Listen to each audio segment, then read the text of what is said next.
Here's the subframe for the Fiero off my one I was doing a 3/8 swap to. Had the guys at work blast it. Since I work at an area where we make cast iron, that's what the machine is for, blasting cast iron. So it kind of leaves a more of a rough texture. You can see from because they use steel shot instead of like sand or something like that. A little bit more abrasive, but it had this thing spotless, and all they blasted it was for, I think, 5 seconds, they said. 5 seconds in the machine, and it made the thing virtually spotless. So use some self-etching primer on it. Primer it, and then I got some like rubberized coating I'm gonna then coat it with. So yeah. Here's the one A-arm I did. This I put in my own sandblasting cabinet. It just took me forever. I had a lot of issues with it functioning properly, getting a nice even pattern, and just a nightmare. So like I had like 2 hours tied into just blasting this arm, not including painting it. So when I took it to work, the other A-arm along with the subframe, she kind of, it feels like a rough texture. Well, it feels like a rough casting, because I mean that's what they do. They blast it with steel shot, where this is blasted with like sand or glass BBs. I think it's kind of mixed in the cabinet, but so it's a lot smoother finish. Where this is pretty coarse, but this, they said they ran it for like 2 seconds, and this thing was spotless. But you can kind of see. It almost looks like it's casted, just because of the way the blasting on it. Where this looks like stamped steel. But I don't think anyone's really going to notice on that car. So I feel like I'm wasting like my bushings and all this time and stuff like that on that car with the 2.8 instead of for my supercharged 3.8 project. But yeah, well, if I want to keep it on the road, at least drive this one for a little while, because I don't want to work on this one until that one's complete. So I'm going to need to find another subframe, engine cradle, and then that'll be used on the other Fiero. That one, because I kind of wanted to get that one powder coated when I put it on the other Fiero, on the supercharged 3.8 Fiero, powder coat that one. This one, I was never planning on doing too much with the subframe, but kind of not left with much of an option if I want to drive it. So yeah, that's a little bit of an update on the Fiero. Oh, I got it primered pretty good, but then I'm going to paint it with this stuff right here. I was told this is supposed to be just as good, if not better, than POR 19. So we'll see.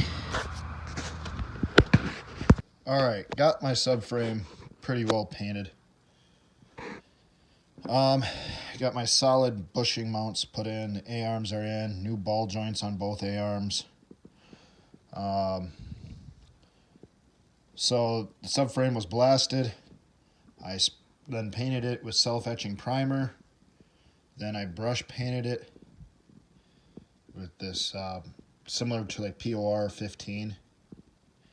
Then I used chassis coating paint, and then finished it off with rubberized undercoating. So that is some stuff on that. That sucker will not rust out. This car will fold in half, and that thing will be fine. So now the object is not to pull the engine. And let's show you what we got going on here. I bought this years ago when I had my second Fiero, because I decided to change the clutch, or not the clutch, but the transmission when it was still in the car. Or then I was going to leave the engine in the car. Afterwards, I'll never do that again. I'll just drop the whole thing. A lot easier. But now I'm kind of glad I got it. This will suspend the motor and the trans while I drop the subframe, because I don't want to drop the motor and trans with it. So kind of what we got to do is we got to undo the exhaust. There will be 2 transmission mounts. One on this side of the car that uses like these holes and those holes, and that motor mount, and then there's a bracket. I'm trying to think, I think somewhere around there for like a little shock on the engine. The exhaust is going to come off. We got to undo the tie rod ends and the lower ball joints, because I'm not dropping the struts or nothing. So yeah, we'll start with that. All right, got the subframes out. That wasn't too bad. Nothing really too major. A couple of cotter pins for the tie rod ends kind of fought with me a little bit, but other than that, that's about it. The motor's completely suspended, transmission completely suspended. I gotta use the brackets for the tie rod ends here. Be reusing those. The one tie rod end had to be replaced. So now we're gonna throw that beast in. I think that's gonna fight with me quite a bit, because I'm pretty sure those aluminum bushings have like 0 tolerance. And at 4:30 in the morning, exactly can't be beaten on them. So they don't fit like 1/16 of an inch, and that sucker is not going to fit in there. So hopefully that won't be a problem. Then since I cut the exhaust off right here, and the previous person already removed the cat, I got a crazy idea. I'm gonna have to go out and get a glass pack to quiet her down a little bit, because she's going to be loud otherwise. There's the exhaust pipe, and since this panel's already busted up, I say I'm gonna run a pipe, cut a hole. It's gonna be a side exhaust. It's gonna be hilarious. And I don't care. But like I said, I gotta get a glass pack or something on there, just something to quiet it down. Or else, I mean, I'm gonna get pulled over anyways for the exhaust coming out the side of the car, not out the back bumper. I've been pulled over for that. Actually, I'll show you. This is my Cougar XR7, but when I was in high school, my very first car was a Cougar XR7, 93, so it wasn't supercharged. But you see how the exhaust comes out on the ends. Well, we had to cut the exhaust off to drop the fuel tank to change the fuel pump. So putting it on, we just like, well, first we ran side pipes. And right down there, that's the fuel tank. Right there. And when you run side pipes, it actually kind of, you hit a bump and it would push the exhaust into the tank and start melting the tank. So we're like, oh, that's not good. So then I got pulled over for that. So then we ran it out the back, and we ran it out right out the center. So I had 2 exhaust tips right out the center of the car. And I got pulled over by a state trooper because the exhaust did not come out on the ends of the bumper. They came out, he's like, I pulled you over because your exhaust does not exit out the factory location, thus it's illegally modified. So, yeah, that sucked. The car wasn't even that loud at that point. I mean, it wasn't quiet, but he had someone else pulled over, and he literally ran to his car just to pull me over. Had to finish his ticket with that person before coming back and giving me my ticket. He's a local state trooper around here that everyone knows by, and he nitpicks everyone for everything. Like, I got pulled over in this car because my front plate said Buick and not my original plate. I got in trouble for that one. I got trouble for objects hanging in the rearview mirror. Yes, that. That right there. That's something you get when you donate to the vets around here. The Legion or whatever. And they give you a little flower to hang in your... Dude, they give you a little flower, you know, out of paper. Thanks for donating. Yeah. Or my graduation tassel and my Cougar.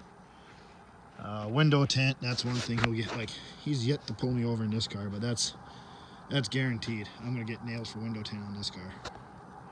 It's gonna be window tint, exhaust. He's probably gonna get me for broken tail lights because the outside lens is busted. Because that's the type of guy he is. I'll get it for having broken side marker lights. This car currently doesn't have a front plate, so that's a ticket. Yeah, and I'm just going to continue driving it. So, sure, when I get pulled over, I'm not going to be happy, but I can only be unhappy at myself because I know what I'm going to get pulled over for. So, anyways, some more on that. And like that, the subframe's in. My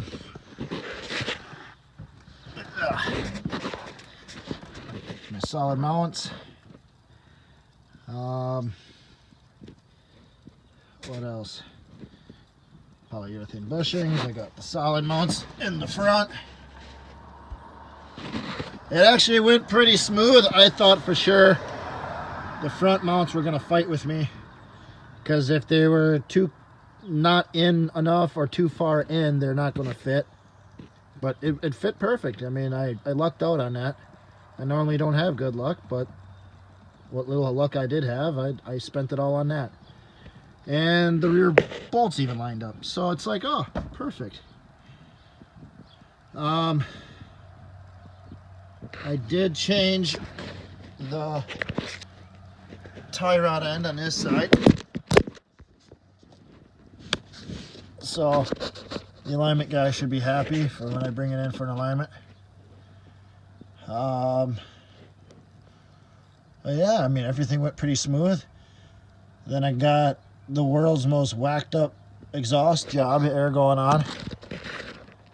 Mostly because when they cut out the cat, they use like 1.5 inch pipe, and it's like a 2-inch exhaust on this car factory, so they filled in the gap with weld. Oh, so I kind of just rigged something up like that. There's a shop literally, if I walked around my building, you can see it from there. I'm going to take the car down there and talk to him about running some kind of exhaust on this car. But since the panel was all busted up, I cut the hole. Then I was bored. Mounted some Keystone wheels on it that stick way too far out. Car can't turn. It's going to be hilarious to get it in my driveway. It's going to take like 14-point turn. But I don't know. I think it looks hilarious. But and it's going to be loud. There's no muffler. So we're going to fire her up right now. I've yet to do it. So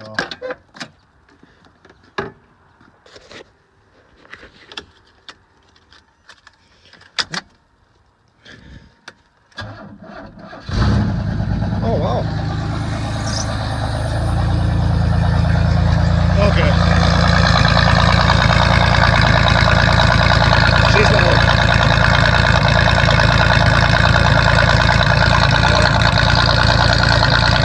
Yeah.